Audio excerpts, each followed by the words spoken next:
Friends real mate tips channel को welcome. आज आपण मान एक सुंदर टिप्स नहीं आसी जोटा कि बर्तमान युवपीढ़ी मान बहुत दरकार। समस्ते बर्तमान निज दाढ़ी को किभली बढ़ाइबे चिंतित अच्छा कि कार दाढ़ी उठुनी कि कार दाढ़ी उठुची दाढ़ी रे राढ़ुआ दाढ़ी हो जाउची, दाढ़ीटा स्मूथ नाई। तो से माने विभिन्न प्रकार ऑयल यूज करछंती। जो ऑयल यूज करने द्वारा आम बॉडी पर किसी प्रभाव भी पकाउची, तार साइड इफेक्ट रोची। किसी किसी लोक जो ऑयल यूज करते से जानी पाना जेभली मुंडरू आपणकर केश झड़ुची से दाढ़ी केश उपुड़ी जाऊँगी। आपन जो जी दाढ़ी बलिया हवा था जदि आप ऑयल यूज कर सुट कला तो ठीक अच्छे, जदि सुट न कला आपण दाढ़ी उपुड़ी जाऊँगी कि दाढ़ी छिड़ी जाए। दाढ़ीटा भी जिते दिन ऑयल यूज करते स्मूथ जना पड़ो, जब ऑयल न यूज करेंगे आपण दाढ़ी राढ़ुआ हो एमती भी हो। जिते समय पर्यंत जिते दिन पर्यंत आप दाढ़ी रखुए से दिन पर्यंत ऑयल मारी मारी चलते।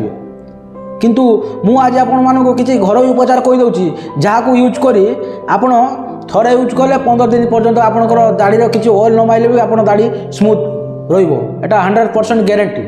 मु निजे व्यवहार करुच्ची, मु बहुत सक्सेस होइछि।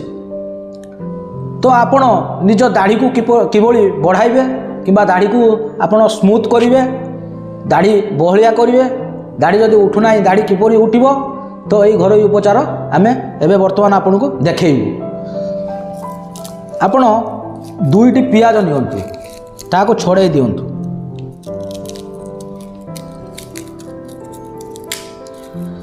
नाली पियाज नेबे, मन रखिथिबे नाली पियाजटा आपन को दाढ़ी पाई भलो, धला पियाज नेबे नाही।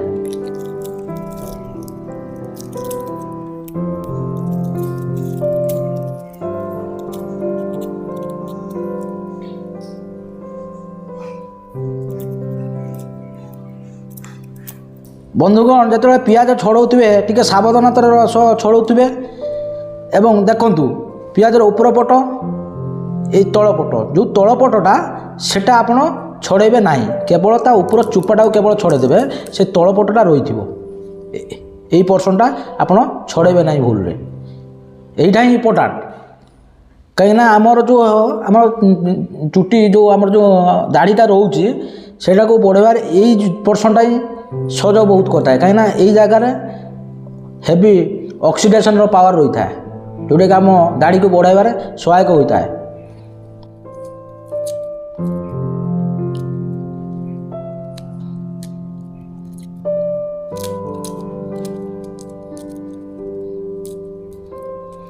मुख्य पर्सन यही जगटा पियाजर ऊपर तलपट से जगटा मु छड़े ना, सतर्क सहित पियाज को छड़ातु। 2टी पियाज छड़े नेबे।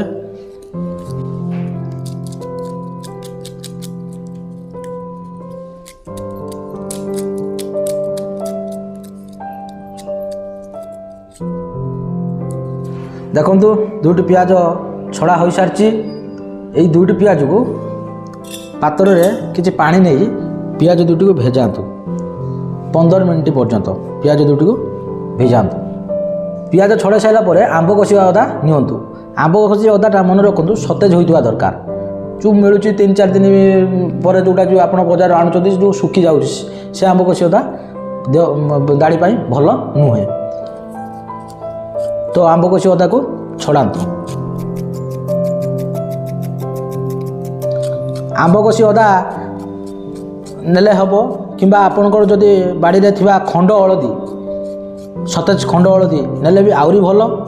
आम बाड़ी रे आंब कषि अदा भरपूर भरी रही, तेणु मु आंब कषि अदा यूज करुच्ची। तो मु बहुत धन्यवाद देवी मिस्टर प्रमोद रंजन नायक को, से वीडियो करिवारे सहयोग करुचंती।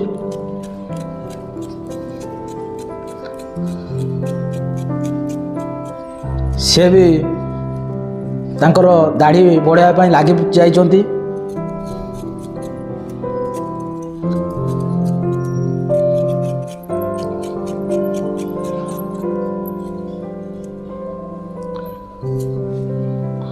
बर्तमान ବର୍ତ୍ତମାନ ଆମ୍ବ କଷି ଅଦା ଛଡ଼ା ହୋଇସାରିଛି। ଆମ୍ବ କଷି ଅଦାକୁ କୁଟୁଳା ସାହାଯ୍ୟରେ କୁଟନ୍ତୁ।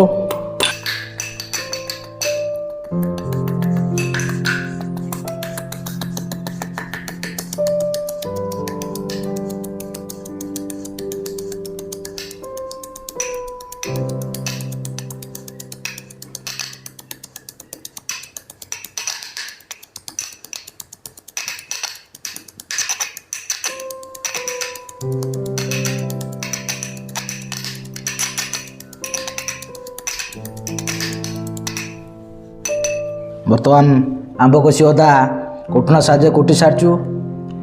ମନେ ରଖନ୍ତୁ କୁଟୁଣା ସାହାଯ୍ୟରେ କୁଟିବେ କିନ୍ତୁ ଗ୍ରାଇଣ୍ଡର ସାହାଯ୍ୟରେ ଗ୍ରାଇଣ୍ଡିଙ୍ଗ କରିବେ ନାହିଁ। ଗ୍ରାଇଣ୍ଡିଙ୍ଗ କରିଦେଲେ ଯେଉଁ ତା'ର ଉପଯୁକ୍ତ ସାଇଜ୍ଟା ଆସିନଥାଏ, ସେଟା ପୁରା ଚୂର୍ଣ୍ଣ ହୋଇଯାଇଥାଏ। ଯେଉଁ 2ଟି ପିଆଜକୁ ଆମେ ପାତ୍ରରେ ଭେଦେଇଥିଲୁ 15 ମିନିଟ୍ ପରେ ତାହାକୁ ନେଇ କୁଟୁଣା ସାହାଯ୍ୟରେ ପୁଣି ଛେଚିବୁ। ସାବଧାନ ସହକାରେ ଛେଚୁଥିବେ, କାରଣ ଆପଣଙ୍କର ଛେଚିବା ସମୟରେ ବି ପିଆଜର ରସ ଆପଣଙ୍କ ଆଖିରେ ପୋଡ଼ି ମଧ୍ୟ ଆଖି ପୋଡ଼ିପାରେ। ତେଣୁ ଏହା ପ୍ରତି ସଚେତନ ରୁହନ୍ତୁ। ଦୈବିକ ଦୁର୍ବିପାକ ପାଇଁ ରିଅଲ୍ ମେଡ୍ ଟିପ୍ସ ଦାୟୀ ନୁହଁ।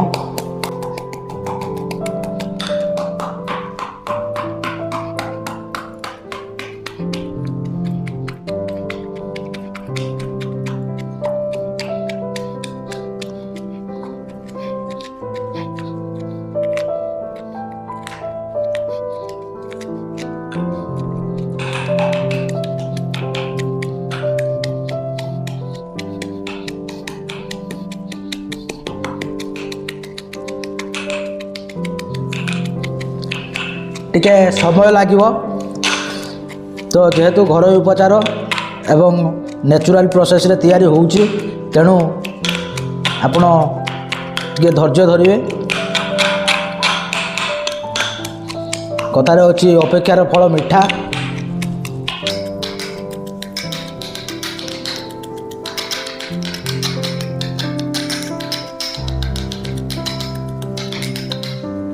ଗୋଟିଏ ପିଆଜ କୁଟା ସରିଲା, ପୁଣି ଦ୍ୱିତୀୟ ପିଆଜଟିକୁ ପୁଣି ଆମେ ତା କୁଟୁଣା ସାହାଯ୍ୟରେ କୁଟିବୁ।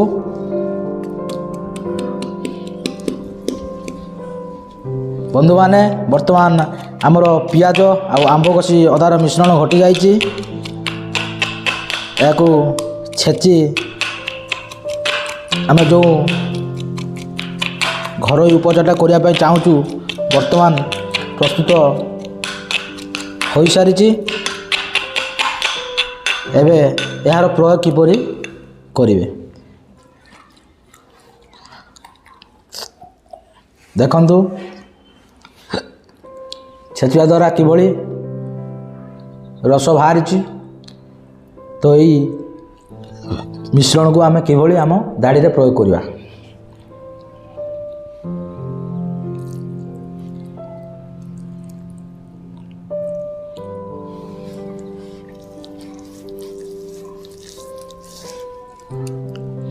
ଆସ୍ତେ ଆସ୍ତେ କରି ଆପଣଙ୍କ ମୁହଁରେ ଥିବା ଦାଢ଼ିରେ ବୋରି ପକାନ୍ତୁ।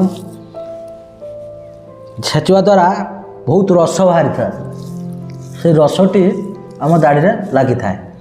ମନେ ରଖନ୍ତୁ, ଯେତେବେଳେ ଦାଢ଼ିରେ ମାରୁଛନ୍ତି ସାବଧାନତାର ସହ ମାରନ୍ତୁ, କାରଣ ଆଖି ବୁଜି ବି ମାରିଲେ ହେବ, କାରଣ ଆଖିଟା ପୋଡ଼ିଥାଏ।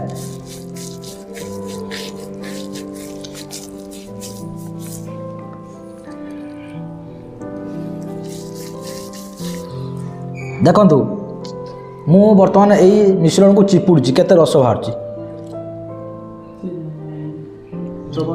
ତ ଏଇ ରସଟି ଆମ ଦାଢ଼ି ପାଇଁ ଦରକାର। ପୁରା ଭିଡ଼ିକି ମାରିବେ।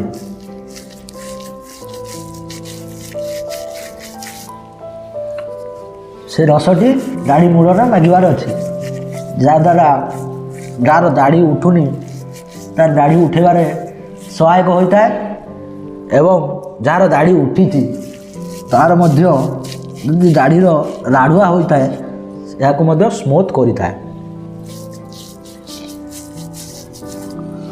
ତ ପିଆଜ ଆଉ ଆମ୍ବ କଷି ଅଦାକୁ ମିଶ୍ରଣଟାକୁ ମାରି ଆପଣ ଅଧଘଣ୍ଟା ଛାଡ଼ି ଦିଅନ୍ତୁ। तो अध घंटे पियाज आउ आंब कषि अदार मिश्रण को मारी सारा पर आप निज दाढ़ी की देखो केते स्मूथ जना पड़ी मो दाढ़ी बर्तमान पूरा नरम आप देखी नि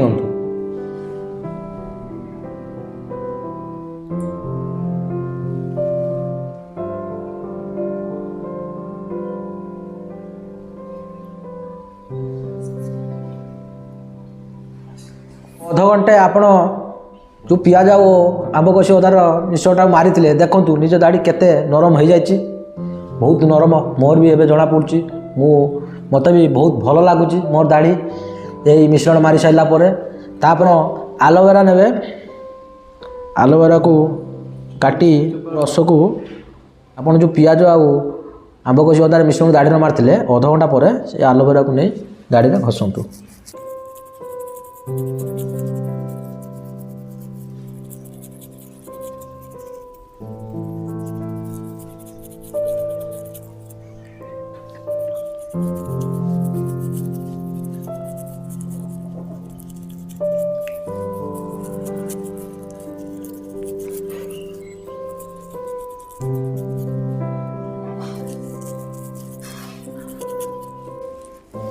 भल भाव दाढ़ी में आलोवेरा बोरी पकातु या 10 मिनट छाड़ दिंतु 10 ରୁ 15 मिनट आप आलोवेरा मारी सारापर आप निज मुह को धोई नि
तो भल भाव दाढ़ी को धोई नियंतु तापर आप निजे फिल करूँ देखु ये जो मिश्रण आप मारी जो पियाज आंब कषि अदा एलोवेरा मारे जो दाढ़ीर जो स्मेलटा आपन को पूरा मनमोहित कर दाढ़ी स्मेल भी बहुत भल लगे दाढ़ी जो राड़ुआ थी आप नरम लगे बहुत स्मूथ बर्तमान मो दाढ़ी बहुत स्मूथ अच्छे तापर आप भल भाव बुझी हुंतु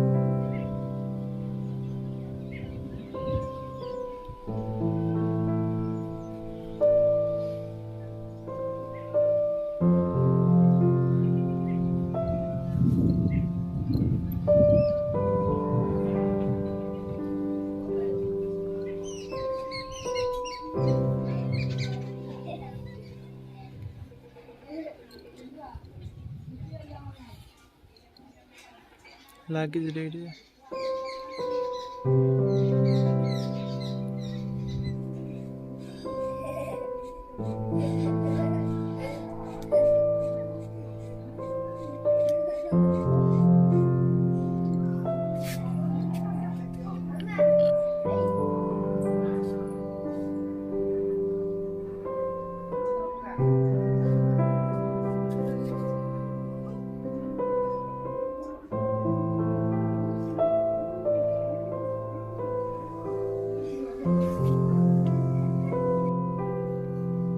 तो यही घरोई उपचार आपण 2 मास पर्यंत ट्राए करूँ देखु आपण केते सक्सेस हेबे आउ जदि आपनकर किछि आउ किछि जानिबार अछि तो आम कमेंट बॉक्स रे कमेंट करंतु रियल मैथ टिप्स एई बडी आपण पाई सुंदर सुंदर टिप्स सब बडे आपण पाखरे पहुंची।